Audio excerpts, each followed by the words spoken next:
Hello everyone. इसके previous chapter में हमने पढ़ा था एक जनरल सा इंट्रोडक्शन फ्लावर के बारे में। आज हम करने वाले हैं pre fertilisation, that is structure and event. पहले आता है कि फर्टिलाइजेशन होता क्या है। फर्टिलाइजेशन जैसे कि आप सब जानते हैं, 11th में भी आपने पढ़ा होगा कि फ्यूजन होता है मेल एंड फीमेल गैमेट का। तो यहाँ पे बोला है प्री क्या होता है? प्री मीन्स पहले। तो जो फर्टिलाइजेशन से पहले होने वाले जो सारे स्ट्रक्चर एंड इवेंट्स होते हैं वो सारा हम पढ़ेंगे इसमें प्री फर्टिलाइजेशन में। तो प्री फर्टिलाइजेशन क्या हुआ? वो सारे स्ट्रक्चर और वो सारे इवेंट्स या प्रोसेस जो फर्टिलाइजेशन से पहले फ्लावरिंग प्लांट्स में होते हैं उनको हम डिटेल में पढ़ेंगे इस चैप्टर में, इस टॉपिक में। ठीक है, सबसे पहले तो हम ये जान लेते हैं कि कौन से स्ट्रक्चर इन्वॉल्व होते हैं प्री फर्टिलाइजेशन में। सबसे पहला आता है फ्लावर, जो कि मैं आपको पहले स्लाइड्स में करवा चुकी हूँ। फिर है स्टेमेन। स्टेमेन जो होता है वो मेल पार्ट होता है फ्लावर का। ये सब हम वन बाय वन पढ़ेंगे। तीसरा है पॉलन ग्रेन। पॉलन ग्रेन की स्ट्रक्चर के बारे में जानेंगे कि फिर है पिस्टिल कार्पल। पिस्टिल कार्पल जो फीमेल पार्ट होता है फ्लावरिंग प्लांट्स का, उसके बारे में हम जानेंगे। फिर है नेक्स्ट ओव्यूल। ओव्यूल क्या होता है, ओव्यूल का स्ट्रक्चर कैसा होता है वो भी हम इस चैप्टर में पढ़ेंगे। ठीक है, ये हो गया स्ट्रक्चर जो इन्वॉल्व है प्री फर्टिलाइजेशन में। ठीक है, अब हम पढ़ेंगे कि कौन से इवेंट्स इन्वॉल्व है प्री फर्टिलाइजेशन में। तो यहाँ पे 4 इवेंट्स आते हैं प्री फर्टिलाइजेशन में। सबसे पहला है माइक्रोस्पोरोजेनेसिस, मीन्स माइक्रोस्पोर का फॉर्मेशन कैसे होता है वो। दूसरा है मेगास्पोरोजेनेसिस। मेगास्पोरोजेनेसिस मीन्स मेगास्पोर्स का फॉर्मेशन कैसे होगा वो हम इस टॉपिक में पढ़ेंगे। ठीक है, नेक्स्ट आता है पॉलिनेशन। पॉलिनेशन क्या होता है? Transfer of pollen grains from anther to stigma, वो हम डिटेल में इस टॉपिक में करेंगे। नेक्स्ट इवेंट है पॉलन जर्मिनेशन। अब ट्रांसफर तो हो गया, अब वो पॉलन का जर्मिनेशन कैसे होगा, ग्रो कैसे होगा वो ये।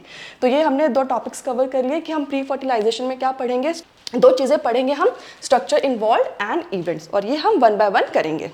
सबसे पहले हम करेंगे स्टेमेन का स्ट्रक्चर। तो ये वाला जो स्ट्रक्चर आप देख रहे हो ये एनसीईआरटी का स्ट्रक्चर है। ये टिपिकल स्टेमेन का स्ट्रक्चर है, इस टाइप का सिंपल सा डायग्राम में, ये वाला इस टाइप का। ये जो ऊपर वाला पार्ट होता है इसे एंथर बोलते हैं, और ये जो फिलामेंट जैसा होता है लॉन्ग, इसे बोलते हैं फिलामेंट, या आप स्टॉक भी बोल सकते हो। This one filament stock. और यहाँ पे जो ये स्ट्रक्चर देख रहे हो ये 3 डायमेंशनल कट सेक्शन है एंथर का। एंथर का भी स्ट्रक्चर हम पढ़ेंगे। तो यहाँ पे ये देखो, ये जो आपको डॉट डॉट सा दिख रहा है ये है पॉलन ग्रेन्स। ठीक है, और पॉलन ग्रेन्स किसके अंदर पैक्ड होते हैं?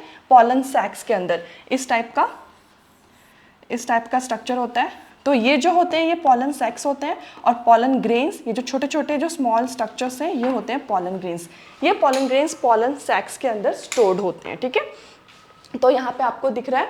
ठीक है, सो ये और ये वाला जो स्ट्रक्चर है वो 3 डायमेंशनल स्ट्रक्चर है एंथर का। तो यहाँ पे मैंने आपको डायग्राम बना के दिखा दिया है। ये पॉलन सैक्स होते हैं और पॉलन सैक्स के अंदर होते हैं पॉलन ग्रेन्स, और ये टिपिकल डायग्राम है स्टेमेन का। ठीक है, ये आपको जो लाइन दिख रही है इसे बोलते हैं लाइन ऑफ डेहिसेंस। ये लाइन ऑफ डेहिसेंस क्या होते हैं? ये जो मैंने ऐसे आपको पॉलन सैक्स बना के दिखाया था, इस टाइप में जो आपको ये लाइंस दिख रही है ये वो लाइंस होती है जो पार्टीशन करती है 4 कॉर्नर्स के बीच में या चारों सैक्स के बीच में, उसे बोलते हैं line of dehiscence. Line of dehiscence होता क्या है? जब ये ब्रेक होता है ताकि पॉलन ग्रेन्स जो है वो रिलीज हो सके, ये फंक्शन होता है लाइन ऑफ डेहिसेंस का। अब है स्टेमेन। स्टेमेन में 2 स्ट्रक्चर्स होते हैं। ठीक है, फिलामेंट एंड एंथर। फिलामेंट क्या होता है? Long and slender. ये देखो यहाँ पे जो ये वाला है ये होता है फिलामेंट। ठीक है, इसे फिलामेंट बोलते हैं। जो यहाँ पे लॉन्ग सा स्ट्रक्चर दिख रहा है ये है फिलामेंट। ठीक है, अब आता है एंथर। एंथर जो होता है टर्मिनल। टर्मिनल मीन्स जो यहाँ पे प्रेजेंट है, ये वाला जो है ये है एंथर। टर्मिनल पे प्रेजेंट है और बायलोब्ड है। बायलोब्ड मीन्स इसके 2 लोब्स हैं। यहाँ पे ये दिख रहा है इस तरीके से, तो ये 2 लोब्ड है इसलिए इसको बायलोब्ड बोला जाता है। ठीक है, और ये जो हर एक लोब होता है उसमें 2 थीका होते हैं ईच लोब में। इसी की वजह से एंथर को डायथीकस बोला जाता है। जैसे कि यहाँ पे डायग्राम में दिखा है, ये देखो ये रहा और ये वाला, दोनों के 2 थीका है इसलिए इन्हें डायथीकस बोला गया है। अब एंथर मैंने बता दिया आपको कि जो एंथर होता है वो टर्मिनल होता है। टर्मिनल मीन्स कि जो यहाँ पे प्रेजेंट होता है उसे बोलते हैं टर्मिनल। बायलोब्ड होता है, 2 लोब होते हैं उसमें इसलिए उसको बायलोब्ड बोला गया है। यहाँ पे आप देख सकते हैं ये वाला बायलोब्ड। 4 साइडेड, कितने साइड होते हैं उसमें? 4, इसलिए उसको टेट्रागोनल बोला जाता है। यहाँ पे आपको डायग्राम में दिख रहा होगा 4 साइड, 1 ये रहा 1 2 3 4, ये 4 साइडेड है इसलिए इसको टेट्रागोनल बोलते हैं। ये हम बात कर रहे हैं एंथर की। और क्या क्या प्रॉपर्टीज होती है एंथर में? It is 4 microsporangia, sorry it has 4 microsporangia. इसमें 4 माइक्रोस्पोरेंजिया होते हैं। ये इनके स्ट्रक्चर्स भी हम डिटेल में पढ़ेंगे कि इनका क्या स्ट्रक्चर होता है, ये कैसे इनका फॉर्मेशन होता है, ये सारा हम आगे वाली स्लाइड्स में करेंगे। ये जो माइक्रोस्पोरेंजिया होते हैं चारों, वो कहाँ प्रेजेंट होते हैं? कॉर्नर्स पे। कॉर्नर मीन्स यहाँ पे, ये कॉर्नर्स में प्रेजेंट होते हैं।